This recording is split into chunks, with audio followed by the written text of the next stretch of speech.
The morning sunlight spilled gently through the thin curtains, warming the small wooden room where Lytudiep sat quietly beside the baby crib.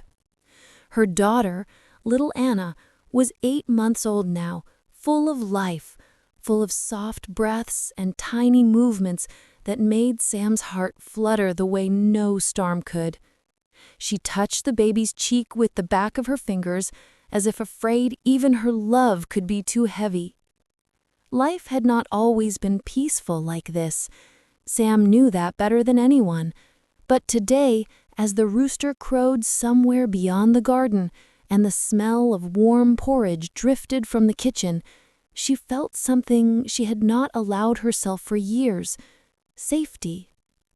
A soft sound came from the doorway. It was Lee.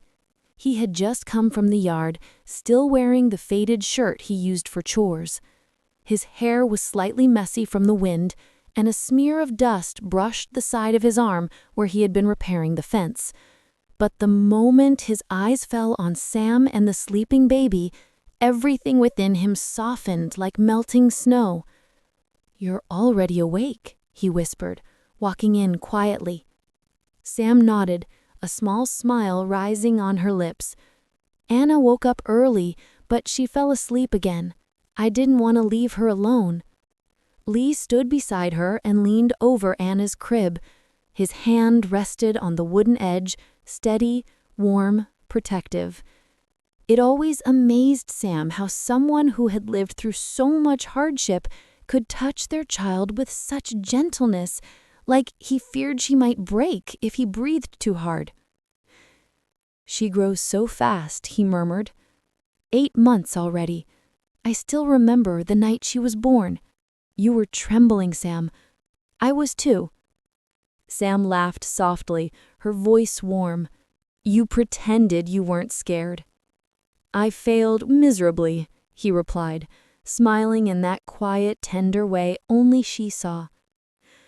Outside, the wind rustled through the fruit trees they had planted together, and the first rays of sun touched the fields behind their home. It wasn't luxury. It wasn't a grand life filled with riches or ease, but it was theirs, built with their hands, protected with their hearts. Anna stretched in her sleep, her tiny fingers curling like she was trying to grab the morning light. Sam and Lee both watched the little movement at the same moment, and their eyes met above the crib. For the first time in a long time, she felt it fully. This was real life, their life, and it was beautiful. The next morning began with the soft glow of sunrise creeping through the small wooden window of the farmhouse.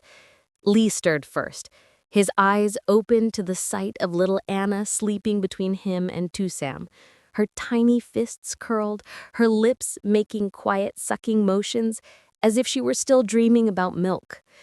For a moment, Lee didn't move. He didn't even breathe loudly. He simply watched the two most precious people in his life and allowed his heart to settle into that quiet, perfect peace. But real life, as always, arrived in small noises. Anna shifted, then let out a tiny sneeze. Tusam blinked awake, her hair messy, her voice soft as she whispered, "Good morning." Lee smiled, brushing a strand of hair from her forehead. "Morning," he replied. "Did you sleep at all?"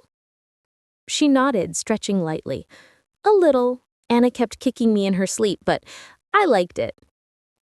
Their morning routine began slowly, lovingly. Sam sat up first, gently lifting Anna into her arms. The baby blinked up at her mother, then at Lee, and suddenly broke into a wide, toothless grin that made both of them laugh. "Someone is very happy today," Sam said, kissing Anna's forehead. "Of course," Lee teased. "She knows her father is about to make breakfast." Sam raised an eyebrow in amusement. "You mean burn breakfast?" He pretended to be offended, but ended up laughing with her. These were the moments he lived for. Small, ordinary joys that felt like treasures. While Sam fed Anna, Lee stepped outside to gather fresh herbs and vegetables from the small garden he had helped her plant months earlier. The air smelled of wet earth and early sunlight. Chickens wandered lazily across the yard, and somewhere in the back, their dog barked as if reminding them he also needed breakfast. Inside the kitchen, Sam hummed a soft tune as she held Anna against her shoulder. The baby's tiny hands kept reaching for her mother's face, pulling at her cheeks, her hair, anything she could grab. Sam laughed. "You're stronger every day, my little girl." When Lee returned with a basket full of greens, he paused at the doorway.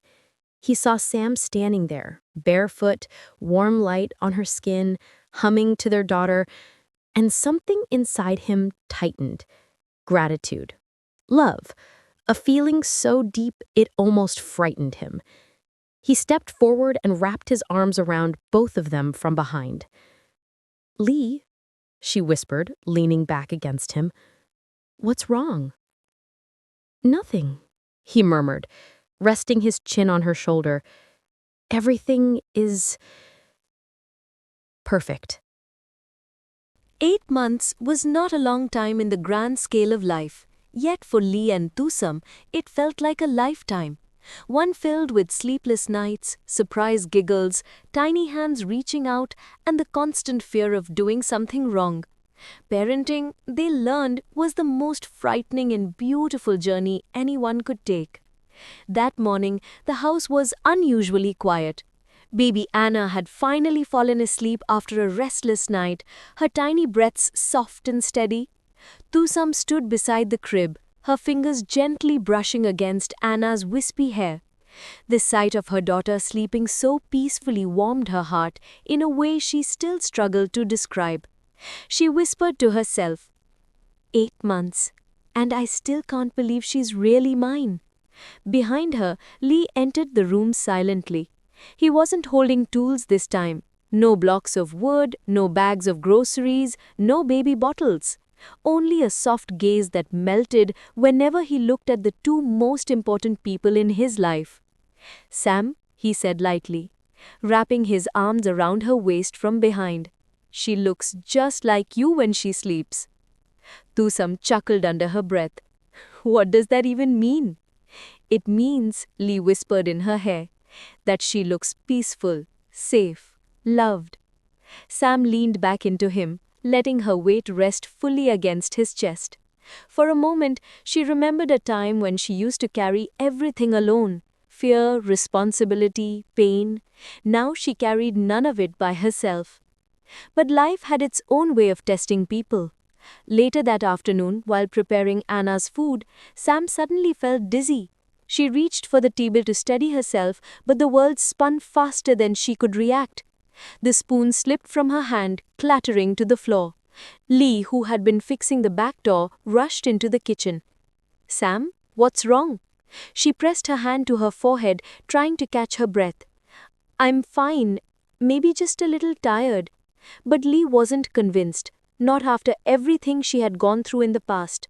Not after nearly losing her once before life brought them back together. He moved closer, cupping her face gently as his eyes filled with worry. "You're not fine. Sit down. I'll take care of everything." "Lee." "No," he said firmly, but not unkindly. "Let me take care of you two." And as she watched him prepare Anna's food, moving around the kitchen with clumsy seriousness, she realized something quietly powerful. He wasn't just a father. He wasn't just her partner. He was her safe place. And their real life, messy, tiring, imperfect, was exactly the life she had once prayed for. Morning sunlight spilled gently through the thin curtains, drawing warm lines across the small wooden table where Lee often sat to work. But today he wasn't looking at his documents. He was looking at Anna. The little girl, now 8 months old, was sitting on the floor between Sam's legs, beating the lid of a pot with a wooden spoon as if she was conducting an orchestra. Her laughter bounced off the walls like soft music, filling the room with a joy Lee could never describe with words. Anna, you're going to break that, Sam scolded playfully, trying to snatch the spoon away. The baby only screamed in happiness and swung the spoon harder. Lee leaned back in his chair and chuckled. Let her play, Sam. She's learning her own way. Sam gave him a look, half annoyed, half melting. If she grows up stubborn, it will be because of you. He shrugged proudly. At least she'll be determined. Their daily life followed a rhythm that wasn't perfect, but it was theirs. In the morning, Sam prepared breakfast while humming softly. Anna crawled around the kitchen chasing sunlight. Lee chopped vegetables, washed the rice, or fed the chickens outside. Small tasks that had become invisible threads tying their home together. Some days, work exhaustedly. Some days Sam was so tired she could barely lift Anna. But no matter how difficult their day was, every evening they always came together in the same place, under the old peach tree Lee had planted when he first decided to stay. Tonight, Lee came outside with Anna in his arms. Sam followed, carrying a small mat and a plate of sliced mango. The sky was painted in warm shades of orange, and a soft breeze rustled through the leaves. Anna babbled in Lee's arms, grabbing the collar of his shirt as if trying to pull him closer. He kissed her soft hair. You know, he said quietly as Sam sat down beside him, I used to think happiness was something far away, something I needed to chase. And now? Sam asked softly. Lee turned his head toward her. The fading sunlight touched her face, making her eyes shimmer like water at dawn. And now, he whispered, I realize happiness is right here. With you. With her. With us. Sam leaned her head onto his shoulder. Anna reached out with tiny fingers and touched Sam's cheek, giggling as if she understood every word. For a long moment, the three of them sat there, wrapped in the warm silence of a life they had built with patience, pain, and love.